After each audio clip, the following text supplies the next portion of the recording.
And like I've followed this guy online from the day this launched. He was making videos saying day one, trying to get Sky to admit that it's Scarlett Johansson.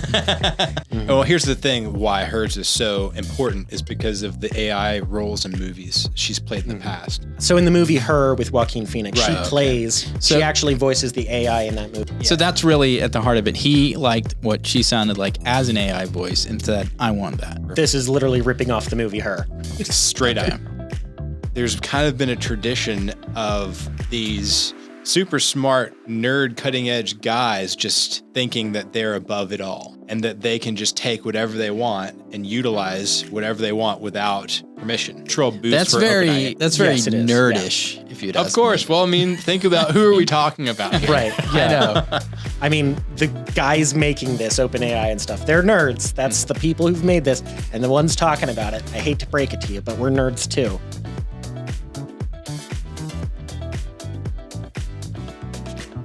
Hello, and welcome to the Pop Culture Contrarian podcast with Thomas, Sterling, and Andrew. Hello. Howdy. Today, our topic is Scarlett Johansson versus AI. As you may have heard already, this is breaking news this week. We're recording this on May 23rd. The OpenAI voice chat for ChatGPT 4 sounds an awful lot like Scarlett Johansson, and people have been saying that for months already. Yeah. They're calling it Sky. That's the name of it, is Sky, yeah. There's a few voices, but Sky sounds suspiciously like Scarlett Johansson. Yeah, I heard that her friends and family contacted her and asked, hey, is this you? Sounds just like you. Right, and like I've followed this guy online from the day this launched. He was making videos saying day one, trying to get Sky to admit that it's Scarlett Johansson. and he did it every day, and then finally, this is actually how I found out about this news that she was suing ChatGPT or OpenAI. It was because he made a video and he was like punch in the air, like I was right. Amazing. So yeah, the question is, did Scarlett Johansson agree? No, she did not. She was contacted by Sam Altman, who runs OpenAI. He's the CEO, right? Yeah. And Evil genius. she kind of said, I'll think about it. And then she finally got back to him and said no. And then apparently what it looks like is he just went ahead and released the product he'd already made, assuming she would say yes. Well, I think 5 days before the launch, there was a follow-up like, hey, can you reconsider? And she's like, no, not going to do it. It was very close to the launch. Yeah, I think 5 days was the right number. I wonder what, like monetarily, what he was offering. It had to be huge. Yeah, I don't know. I can only imagine. I haven't seen that information. I mean, is a voice worth that much? Well, when you're, I would think for an actor or a voice actor, yeah, because a lot of these actors do voice acting. They do, but I mean, there's a lot of voice actors. I guess that's what I'm saying. Yeah, but Scarlett Johansson. Well, here's the thing. Why hers is so important is because of the AI roles in movies she's played in the past. So it's like super on brand. Yeah. So in the movie Her with Joaquin Phoenix, Right, she plays, she actually voices the AI in that movie that he falls in love with. So it's not. So that's really at the heart of it. He liked what she sounded like as an AI voice and said, I want that. Yeah.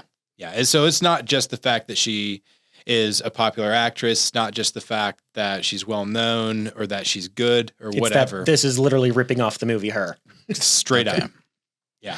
Yeah. Except that, you That's know, a cultural boost That's for OpenAI. very Yes, it is, nerdish, if you'd ask Of course. me. Well, I mean, think about who are we talking about here? right. Yeah. I know. I mean, the guys making this OpenAI and stuff, they're nerds. That's the people who've made this and the ones talking about it. I hate to break it to you, but we're nerds too. Yeah. Yeah, I just think that there's a lot of great voices out there that he might find himself out of a bunch of money because of this. Yeah, well, I think he will. It sounds like she's going to sue him, and we'll see how it turns out. Well, and he may have to change Sky's voice, right? Well, they've already taken it down out of respect for her, they're saying. And he's claiming that it's not actually Scarlett's voice. It's a different actress. Which that is going to be an interesting aspect of this. I know we've talked about AI before, and we've talked about it kind of more with the image rather than the sound, the voice, I think, although we have mentioned both. But at what point is your voice, or your image, and at what point is it no longer yours? Well, and also just the attitude of the people who are creating these things towards artistic license. And rewarding artistic effort. yeah. And this has really been a long standing contention between art and cutting edge technology. Mhm. I mean, this goes back to the Napster days. Yeah. Yeah. And there's kind of been a tradition of these super smart nerd cutting edge guys just thinking that they're above it all and that they can just take whatever they want and utilize whatever they want without permission. Well, yes, I would suspect that more often it's just not even thinking about the repercussions of what they're doing, not thinking I don't have to worry about this because I'm so special. Just this would be cool. I can do this. Look at what I did. Yeah. And then finding out, oh, there's some legal mines that I stepped on and I didn't even think about it. At There's a creative element. It's kind of like taking an image off the internet and then manipulating it to turn it into a meme or something like that, right? This is just taking that to another level and saying, wouldn't it be cool if I could get an actor or an act to say this or to do this and it would look exactly like them doing it or sound exactly like them saying it. I mean, that's just a challenge that I could hear anybody wanting to kind of take up and say, hey, let's see if we can do this. Well, and that's been around since YouTube, basically, with the videos you used to get of, George W. Bush and just doing the cardboard cutout, moving his mouth. It's time to bomb Saddam. Jib jab. Yeah, yeah. Yeah, it is interesting in that I think that the thought that I had, the kind of the more maybe philosophical question that I'm asking is what AI is kind of bringing up is this question of, well, what is it? What is a person? Is it their looks? I will say it doesn't bring up that question for me. For me, a person is something with a soul. So that's pretty clear cut to me. But how do you measure that? That's what I'm saying. How do you measure? I mean, when we think of actors, we think about what they look like and what they sound like, basically. Yeah. I mean, that's what comes. So it's physical. So I guess you kind of mean if OpenAI had gone ahead and made a movie with the image of Scarlett Johansson where they did all the CG work to make it look like she's moving around and they used this voice from Sky to make it sound like she's talking, and they released that movie and somehow it had been in theaters and you'd watched it and you'd watched a movie with Scarlett Johansson, the question is, to what degree was that her? Is that what you mean? Yeah. Yeah. It's all... I mean, maybe this was the question back when photography was invented and people, that I don't know what culture and I don't know how accurate this is, but I've heard explanations like some groups didn't want their picture taken because they were afraid it was stealing their soul. I think that's some interesting questions that AI that it's raising, because like you said, you could potentially do an entire film with the image and sound of an actor that the actor was never involved in.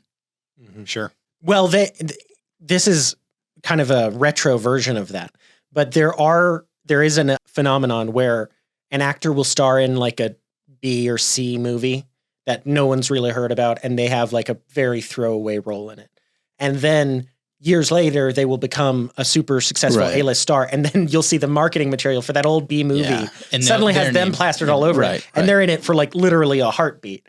Yeah, and so you already kind of have that where they're selling it like Jennifer Aniston's in this. It's like not really. But that wasn't something that they hadn't actually been involved in. Yeah, I mean that's what's so interesting, and the conundrum you could have about this with the image and likeness laws that they're trying to develop. That's why part of the reason Hollywood went on strike, right? Because there's questions about this. And now we have a very clear example of the abuse of this, where her voice was taken without her consent and used for this AI program. Well, we should to be safe, her voice was allegedly taken without her consent, because they are contending it's a different actress. Okay. Yeah. And there's another layer to this. Like, what if every tone is exactly like hers except one?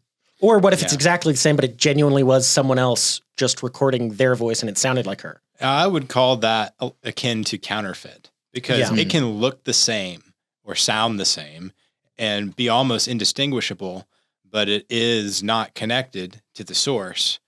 Another consideration would be in music. So there have been artists who have created or like certain licks in songs or even lyrics in songs, and it's not technically the same instrument or not technically the same singer, but it's the same thing. So it's like, to what extent Is it the same thing though? Well, Yeah.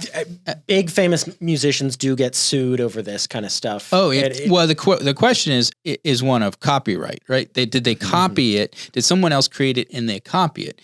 This is like an entirely different level, because the only thing you're can Scarlett Johansson's parents sue for having their copyright violated? Yeah, because they created her. That's interesting. I know. I mean, I'm just saying that this is going to be something the courts are going to fight over for. I'm predicting years to try to map out the laws that surround this. And I'll go one step further. They'll be fighting about it far beyond the point where they could have any power over it. I think this technology will advance far faster than the legal precedent will. Yes, the legal precedent, though, is going to try to throw up roadblocks to it. And eventually, I think they could catch up to it, maybe. It's hard to outrun the long arms of the law, as they say, and it's true. Those who get out in front of it reap the biggest benefit from it, generally, because there's no laws in place, until eventually. And so everyone else who's like, is behind, unfortunately, doesn't get to ride that first wave, the biggest wave. But it is, I just think it's a fascinating kind of a question to wrestle with. Right now we're just seeing the abuse primarily, I think, maybe I'm wrong, but primarily regarding famous people. Yeah. And on your question about your image and your voice, I would say that a famous person actually, I don't know if the legal precedent works this way or if it could work this way, but my gut instinct would be to say that Scarlett Johansson has greater rights to her image than I do to my own image. Like, if you found a doppelganger who looked just like me and you had him going out and, making an AI version of himself that looked like me, I don't think I would really have a leg to stand on to say I don't want that out there because it looks like me. Well, but if it's someone who looks like Scarlett Johansson and she's already famous as the person who looks like this. Well, the reason would be is you're not making money off the way you look like. Right. She is. Well, that's what you know. Right now you're not, at least. I don't know. I'm assuming. Hey, man, every night I go down to never mind. Listen, click that like, subscribe, leave us a review, and then Sterling will actually start making some money. And then I can sue people who counterfeit my image. Yeah. See, you need to help us sue people. Yes. Yes, that's exactly right. That's why we're doing this podcast. Yes, that's what it means to be an American. I think we completely derailed Thomas's train of thought. You did. Now it's all about the law, right? Well, aren't we? What do they call it? Lawfare warriors. Yeah, a society that has turned into, if you can get away with it legally, then it's okay. Yeah. Well, that is society. Unfortunately kind of twisting that. I think that's what's going to happen. Going back to what I said earlier, I think it's going to take a long time for the law to catch up on this stuff. I think it's basically going to be, we'll achieve a few protections for people, but in general, AI is just going to have its own way, is how I expect things to go, because it's the new revolutionary technology, and we're starting to see that impact society, but we're still very much on the cusp. It's the tip of the iceberg. I mean, there's so much that we haven't even comprehended yet. Yeah.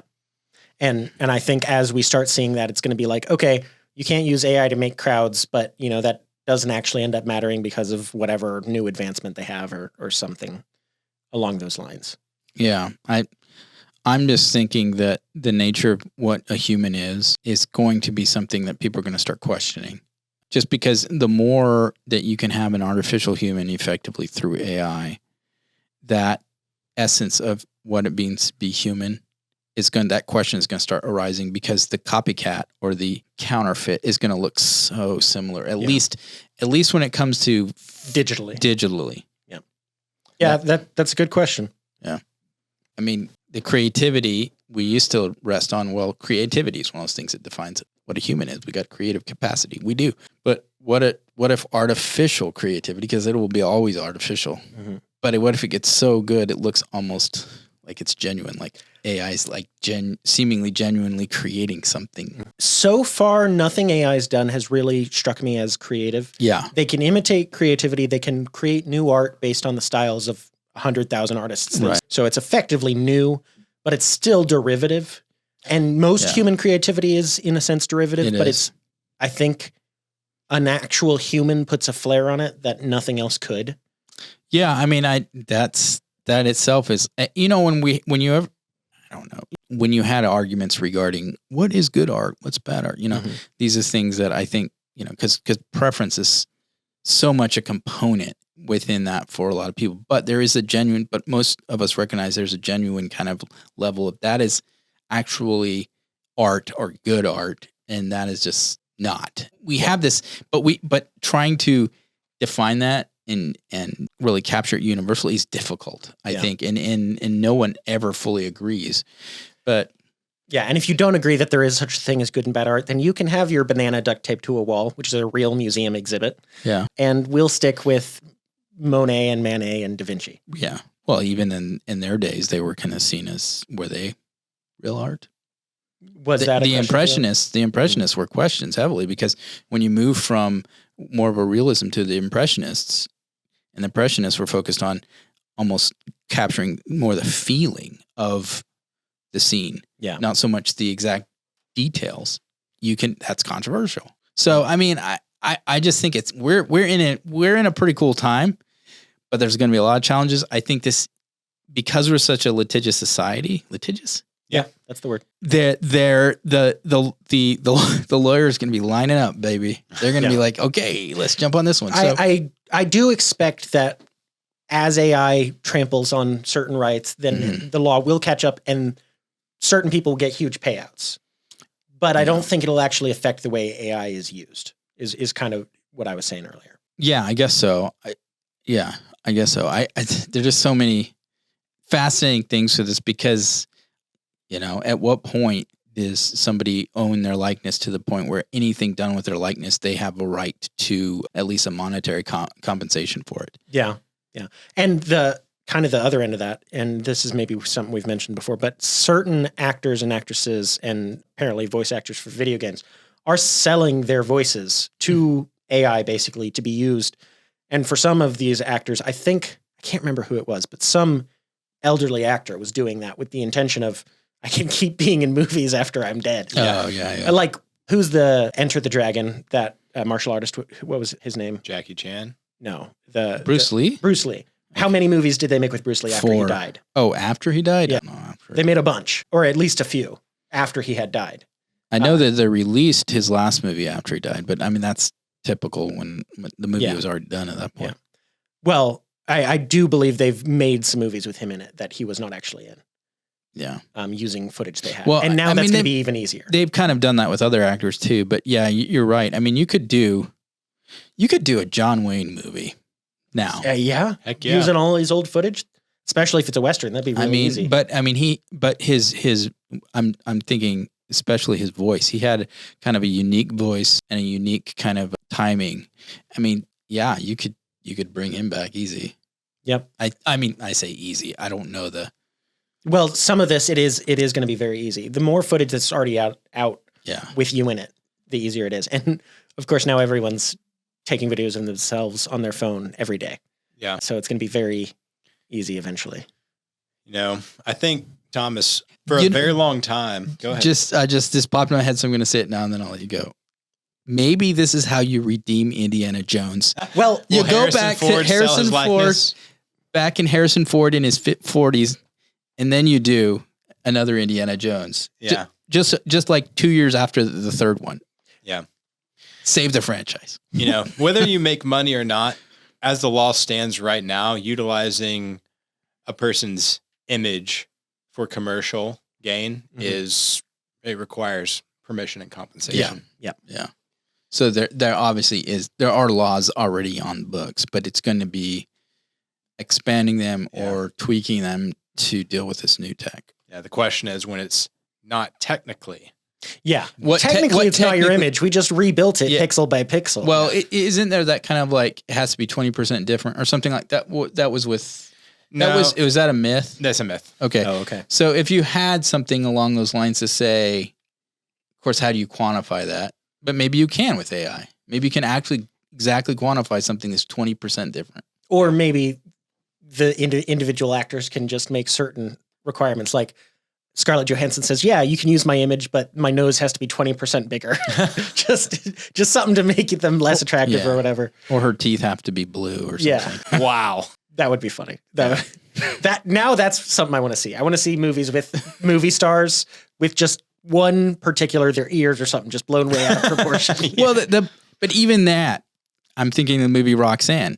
Even that, what actors have long worn prosthetics to change the way they look, and so, in a movie where you have an actor who is supposed to have a especially long nose or something like that, they've been doing that with, physical prosthetics, but you haven't had a movie with Tom Hanks with anime eyes yet.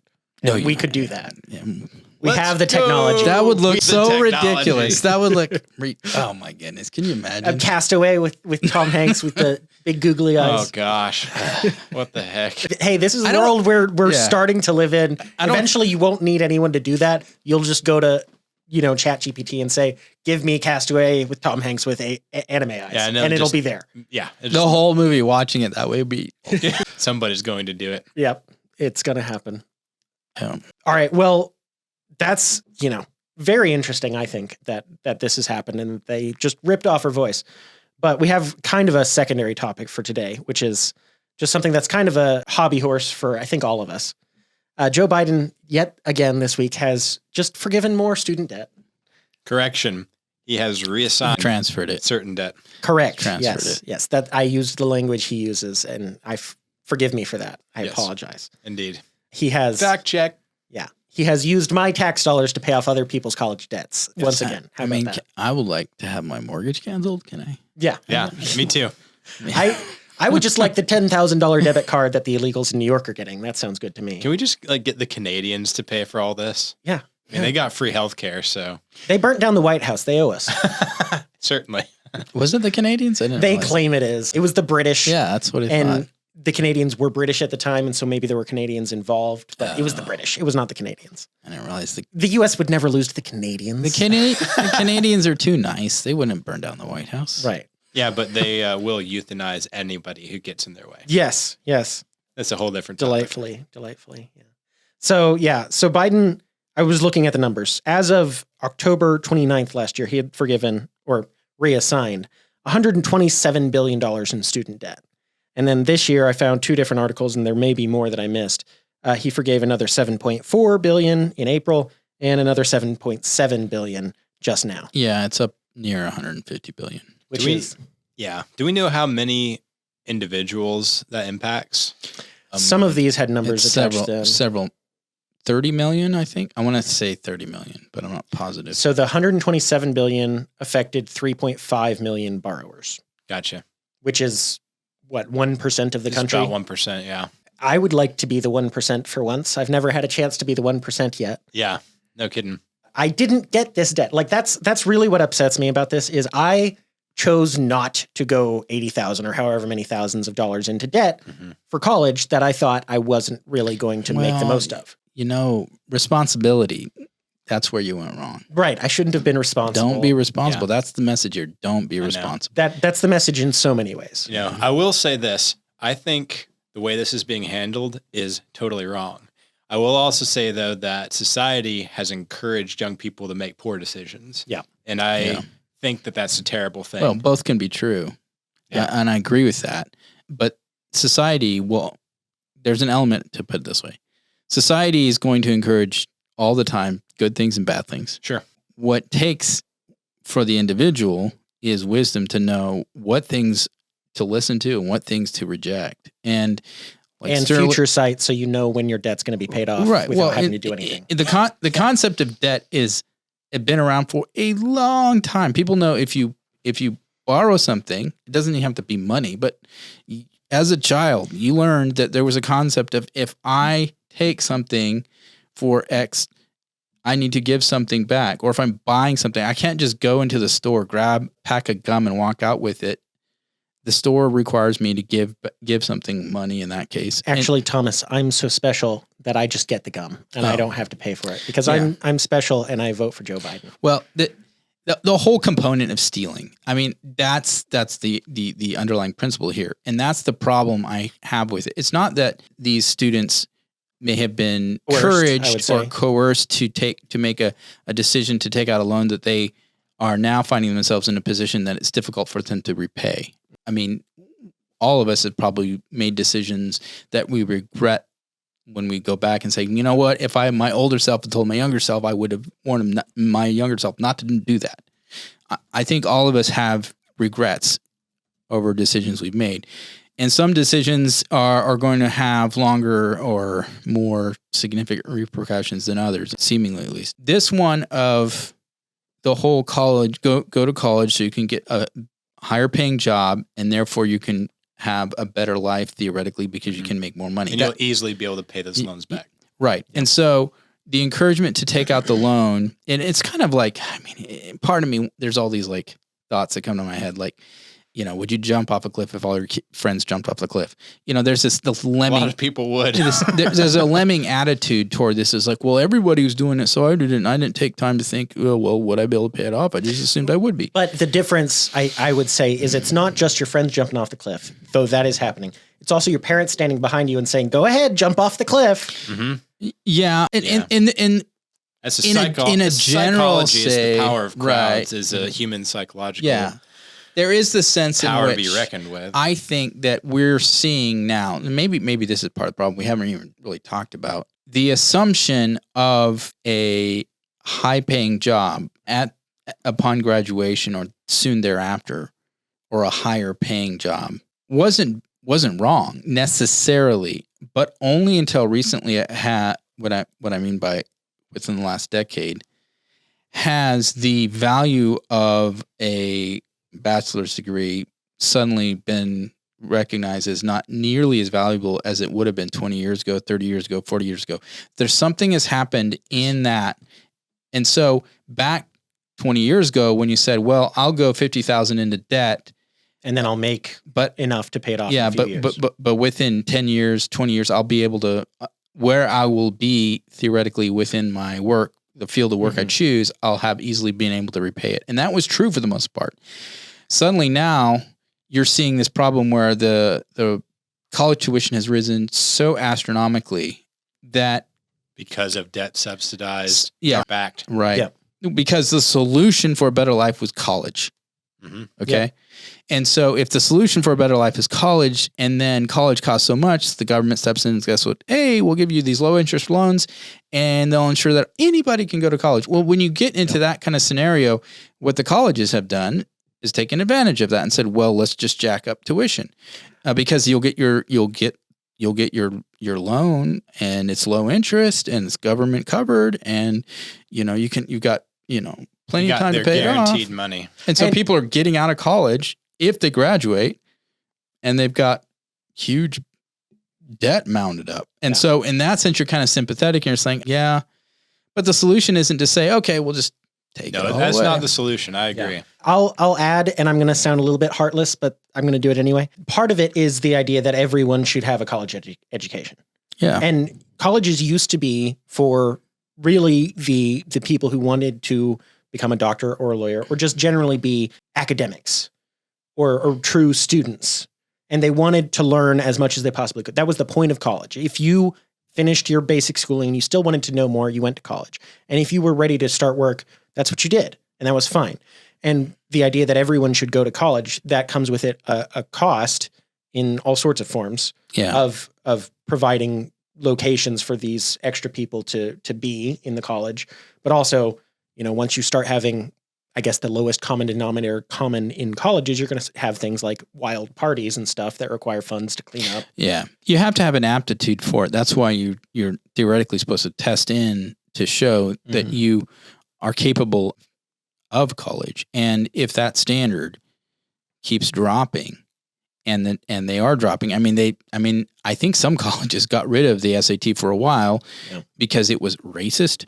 And now they're reversing course and putting it back in, because the problem is you have to know, is this person, do they have the aptitude to handle the higher level of education and the work they have to put in, the studying, everything?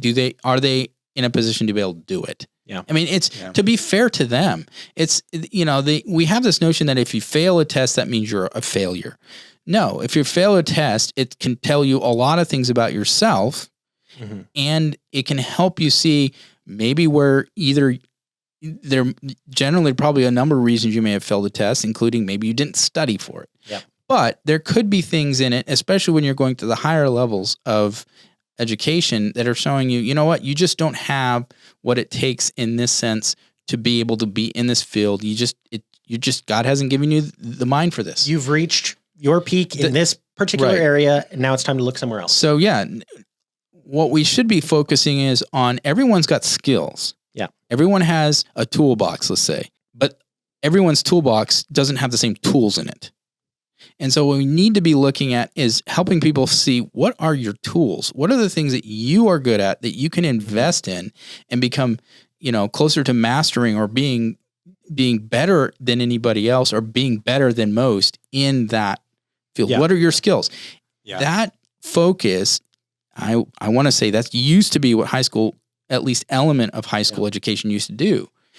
I feel like we've lost part of that, and we have and it's natural to look at people who make more money and think they're just smarter. And everybody wants to make money, but people who make more money are often those who are simply capable of acting quickly and taking risks. Well, they have some certain skill set that is more financially rewarded, and it's not necessarily intelligence. Entrepreneurs make more money than doctors, engineers, lawyers, because they're willing to take a step into the dark without looking. Well, but there are also some innate characteristics that just end up in statistical majority with you earning more money. Like being taller, you're going to make more money. Being prettier, you're going to make more money. There's just some being charismatic. Well, and making money, that's the one thing that, capitalistic systems get knocked for, is because they're so greedy or materialistic. And in that sense, there is a truth to that. Yes, making money, or how much money you can make, and you assign that to the value of an individual as a person, is problematic. Because what you do create then is a society that focuses on the good, or the people that are most valuable are those that make the most capital, the most money. And and then naturally the economy slants that way, or the encouragement is to move that direction, rather than to step back and say, okay, what is it that I'm good at? What is it that is most fulfilling for me to do? And and then lean into that element. And yeah, you might not be the wealthiest person because you do that, but you might be much happier. And I think that element exists, but understanding how and having a society built toward that more than just simply the solution to happiness is materialism, which is making more money. And so whatever you do, go in the direction that's going to make you the most money. I don't know. That sounds like dirty commie talk to me. I think every American should aspire to a Scrooge McDuckian vault full of gold coins they can swim in. Yeah. I've already got the land picked out where I'm going to build it. Yeah. I mean, the original perspective of the country wasn't make money. That's true. It was freedom. Well, our liberty was our biggest prize. That's what mattered most to us. And the pursuit of happiness. And liberty was the means by which we pursued happiness. Yes. Right. And so that should be the highest value of our culture, not make the most money. Yeah. Agreed. Yeah, that is true. But a Scrooge McDuckian vault, that's also nice. Yeah. Except the moment you drop down into that heap of gold, unless you have the crush your skull and you're dead. Yeah. I mean, I think it's interesting, the public school system, essentially, it exists as a means to creating useful workers. And to your point, Thomas, it doesn't really exist for seeking the strength of the individual for that pursuit of liberty. Yeah. It's hammer them into a cookie cutter shape. Yeah. I mean, the public school system does not exist for the ethos of our nation and in a founding ideals. In a sense, the public school system, as you know it, when did it really start to develop? Prussia. The Industrial Revolution. Yeah. You needed a workforce that was skilled enough for the type of work that was generating the new economy at the time, the Industrial Revolution. And so that's why, because prior to that, we were mostly an agrarian society. An agrarian society generally, especially at that time, was people had their own little farms, and that's what they were doing. That was Thomas Jefferson's ideal. Yeah. Yeah, he said the further that we move away from agrarian society, the more likely our nation will collapse. Yeah, because people aren't seeing the whole picture. When all you do is go and punch a clock, do your 8 hours, punch it and leave. The commitment you have to, and the experience you have of building something, enjoying the fruit of your labors, et cetera, it's not non-existent, but it's very different. Yeah. And it's easy to kind of, some of the challenges of life are removed, others are added, but there's a sense in which ownership of something is much different. Sure. Yeah. I don't know. You're getting close to some communist sounding things there, Thomas. I'm just pointing it out. Well, he did say ownership. Ownership by the proletariat. Yeah. Oh, okay. No, we're not going there. Well, I do find it interesting that, there are more and more remedial courses in college for those who are going, to the point of testing in to get into college. And there's remedial courses more frequently. I think that should be a bellwether for us. Yeah, it should. Listen, something's not happening, at least in the public school system. And I think, Thomas, maybe your point is we're not focusing on the strengths of the individual. Yeah. And on what you just said, Andrew, if there's remedial courses in college now, that should be a sign to us that we're not spending this money really to great value. Yeah. We're kind of throwing good money after bad on this. Yeah. If the colleges are having to recover from a lack of education earlier on. Highest and best. If we were only paying, if my money as a non-college educated individual was being paid to, the next Einstein, and I had some reasonable guarantee of that, I would feel a little bit different about it. I probably still wouldn't want it, but I'd feel different for sure.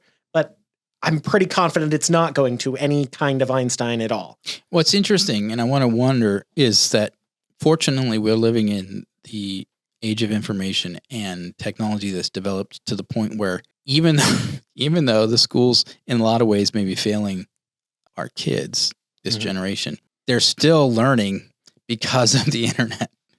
There's tons of information out there that they're able to absorb, and YouTube, my goodness, if you want to learn podcasts, there's, so in the one sense where the schools are failing, I mean, I think I recently saw that in New York State, which spends the most money in public school per student, it's annually, I think, $39,000. Wow. It's 8th grade scores for math, proficiency scores, only, I want to say it was right around 30% or a little less. 8th graders were proficient in math and reading. And so that's at the public school level. That's telling you the system's not as it is right now. That's failing. And it's not that they're not spending enough money, obviously. Right. Something else is going on here. I'm just going to say, fortunately, because humans, I think by nature, we just absorb information because our brains are geared toward it. The internet and the information that's out there, these kids can still get, even if they're not getting it at school. It's not the best way necessarily, maybe, but at least it's there. Yeah, I think the overachievers are still going to be able to overachieve even in a broken school system because of the internet. Yeah, I think that's right. Yeah. I think this is just another example all the way through and through of you can't throw big money at problems and fix it. Yeah. Isn't that shocking? And it is constantly tried in all aspects of society. We've been trying it with healthcare. We've been trying it with college education, with public education, with just about anything you can think of. The only exception, in my opinion, is the United States military. Mm-hmm. That's a whole different topic, in my opinion. Yeah. But the private sector stuff, or I guess it's public, like public universities, et cetera. But essentially things that are even with the military, you can't blindly throw money at it. Well, no. You have to throw it at someone who knows where to spend it. Because if you just spend it on more muskets, then it doesn't help. Right. And, there's a whole topic there about, the $100 hammer kind of stuff. And it happens in the military a lot, but, you need to have a mighty military to ensure that we can have opportunities at home for peace and then for the private sector to do its thing. Yeah. I will say, if you ever look into something like, I don't know if the $100 hammer is a specific example or not, but you hear about these things where a pen is, $20 or whatever. And if you look into it, lots of times there is actually a pretty good explanation. Like, yeah, an ordinary pen would work, but if you're on a tank that gets hit by a rocket, then you want this $20 pen because of such and such or whatever. And it's like, okay, well, now I understand. Well, anyway, I don't want to get too far afield, but at the end of the day, I think it's really important to recognize that throwing tons of money at something is generally a really bad idea. Yep. And I mean, Joe Biden is just doing that. Yeah. And he is staying in power, and he's doing this specifically so he can buy votes. Yep. And there's a quote from that on that. I thought it was from Alexis de Tocqueville, but apparently, while that's a common misconception, it's not been linked to him. But the quote is, "The American Republic will endure until the day Congress or the president discovers that it can bribe the public with the public's money." Well, here we are. Here of course, we are. we've been here for quite a little while, Well, but it's kind of coming to a head, it feels. Well, I think, I think it will be interesting how this student loan debt cancellation gambit plays out, because he already got swatted down by Supreme Court when he tried using a different program. Now he's doubled down and using these other. Well, I've heard that people are seeing the results, that people are seeing their debt being wiped out already. Oh, yeah. So I don't know that we can really pull this one back. No, I don't know how but the problem is it's one thing if you're canceling, which you can't cancel. I mean, if Biden had this $150 billion in his own pocket and he went and said, you know what, I'm going to spend this and I'm going to spend my own money and I'm going to wipe out your all debt. I mean, good on him. He's free to do that, but he's not taking his money. He's taking the taxpayers' money, and he hasn't gotten permission from the taxpayers to do this. Right. And what he's basically doing is saying, okay, we've got these students over here that are deep in debt, and they each have their own sob story for how they got into debt. Did they take on the debt themselves? Yes. Did they know what they were doing? Yes, but they didn't maybe realize the ramifications, how hard it would be to pay off, whatever excuse you can throw at it, but they willingly took on the debt. And now he is taking that debt and putting it onto the rest of the taxpayers. Yeah. And we don't have a say in it. We're not getting to say. We're not voting and saying you made yes. your own debt and you paid it off. And Andrew, I think you did the same. Yeah. And I avoided it altogether because I didn't want to have it. I worked third shift jobs full time to keep from going into deeper debt. And I didn't attend college because I didn't want to go into tens of thousands of debt. And I'm still paying for college debt anyhow. Right. Well, that's not right. It's not right. It's the tyranny. It is a tyranny of the irresponsible. The irresponsibility of the irresponsible is being paid for by the responsible. Yep. And you can only do that for so long and it collapse. That is the entire point. I know she's not super popular to reference these days, but that is the entire point of Atlas Shrugged by Ayn Rand. Yeah. Is that's what was happening. Yeah. And then the idea was eventually the responsible are going to shrug and the irresponsible are going to have everything collapse around their ears.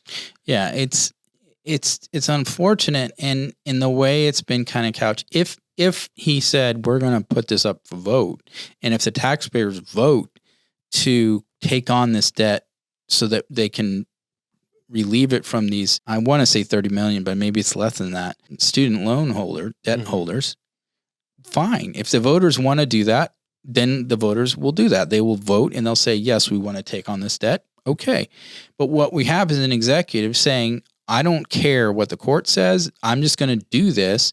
And I know that they are being challenged. They will be challenged. Some, I don't know how much of this could potentially be reversed, but the problem is he's not doing it recognizing the irony is he's of the party that constantly worries about democracy dying or democracy threatened. And yet he acts in ways that aren't democratic. Yeah.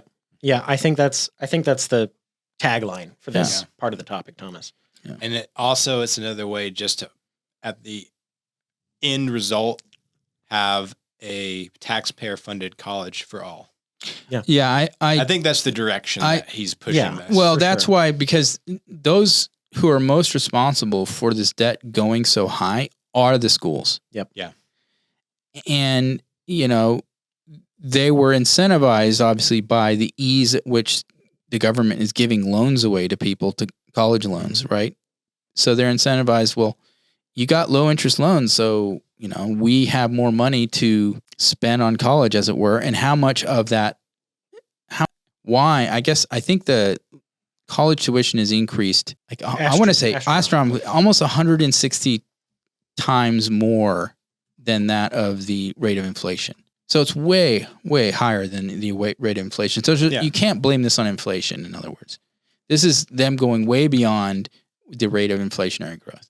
And so... Yeah, it's predatory lending and price gouging. Right. Mm-hmm. Exactly. They've taken advantage of a system that allows them to, and what they justify it by saying, well, we're providing more and more services to the student. And you could say they are providing more things, but are those things necessary for an education, for the degree? Yeah. Or are they just add-ons as excuses to collect more money for the education? It's questions like that. Those are the things that are frustrating, because how many buildings do you have to have? How many sports systems? All these things that these schools are starting to generate, and then they, of course, part of the argument is, well, it generates more revenue for us. Well, maybe it does for some of the big schools. I think for a lot of the other schools, evidently not. But also the point of a school is not a business. It is in one respect, I suppose, but that's not the point of the school. Well, the ones that are private businesses, the biggest one, the Biden administration is now suing. Oh yeah, Liberty. No, they've gone after Liberty, but this is it's Grand Canyon. Oh yeah, okay. Grand Canyon State, just which going is back, the largest. You were asking about so the average annual cost of undergraduate tuition at a private college in 1970 was $1,706 for a year. Yeah. Well, today, it's $37,650 for 1 year. What you also want to do to help with that is this adjusted for inflation? Because I always want to do that a little bit, because well, it's not that much, because that's what 37 times. Inflation isn't 37 times over 1970. But what's that $1,000-something in today's money to make that comparison? Yeah. So 1,706. It said $1,706 in 1970 is $11,379 today. So that's what it should be if it's following the rate of inflation. Right. Yeah. But what did it say? 3 times that. Yeah. So I misspoke when I said 160. I think it's 169 times. Well, the cumulative rate of inflation over that time period, not counting the actual cost it's gone to, is 567%. Okay. So that is remarkable. That is a lot. Remarkable. Yeah. So yeah. That's, what was that in, what did it say? Go back to your previous graph. What was the cost in 2000? In 2000, let's see if it'll let me click on that. I don't think it will, but it looks like it was something like $16,000. 16. That's for public or just both? That's for a private institution. I'm not private reading the other numbers. I'm just reading the private. Okay. So that's just what the state. How much has state increased? Because that okay. So help. Public is $394 in 1970 for a year, $394, and today it's $10,560. So that's still more than inflation, I think. Yeah. What was it? 300. 394. 394. 394. Yeah, I think I paid like $6 a year. So yeah, today that would only be $2,600. So that's still 4 times more than inflation. Right. So yeah, it's just ridiculous. I think we've gone on about this a little bit. Yeah. But the only other caveat or point I'd bring up there with that graph, I'd want to know if that was just tuition or if that included room and board as well. It's tuition. Oh, so you add room and board onto that. I mean, it's just astronomical. Yeah. Okay. Yeah. So and books, $100 books that are republished every year, and you have to have the newest version. $100. I mean, the value proposition is just not there. That you're not going to get an ROI. Yes, you're just not going to. Yeah. Yeah. So what is that? $40,000 a year, roughly. So today. So that's 4 years. That's $160,000 in debt, which means you can't earn $40,000 a year and pay that off, right? You have to earn a lot more than that to be able to pay that off in any kind of time period. You're not getting a reasonable ROI at all. To your point, it's almost like it's intentionally designed to break the system so that, like you said, then the state comes in and says, well, all secondary education in state schools or public schools will be covered by the government. Because the Department of Education is such a stellar job. It's similar to what Obamacare has done. Yeah. Essentially, the Democrat policy is private industry breaking policy. over the course of decades. Yep. That's Stuff. where we are, folks. Thanks, Joe Biden, FJB. So AI's ruining Hollywood, and Joe Biden's ruining everything else. I just thought of something. If we each get our own AIs, everybody gets their own AIs. Maybe the AIs can go to school for them and then teach for free. They don't have to, they'll room and board. I have a AI Harvard education. I'm actually just the stupidest person you've ever met, but my AI, it graduated MIT top of its class. So in 5 minutes. Yeah. Well, that, silly. could be something like the future in 20 years or less, it's possible, I guess. All right. Well, this has been kind of a 2-topic episode, but I think it was pretty good. Any final thoughts? I think we've added quite a few final thoughts. This has been the Pop Culture Contrarian podcast with Thomas, Sterling, and Andrew. We're brought to you by the Patriot Post, which is the oldest conservative news digest on the web. It's right. It's free. Be sure to like and subscribe. And hey, like us and subscribe to us too. And tell your friends. Please. We're on Twitter and X. Yes. Well, we're on X. Yeah. Formerly known as Twitter. Yep. All right. Bye. Bye. See ya.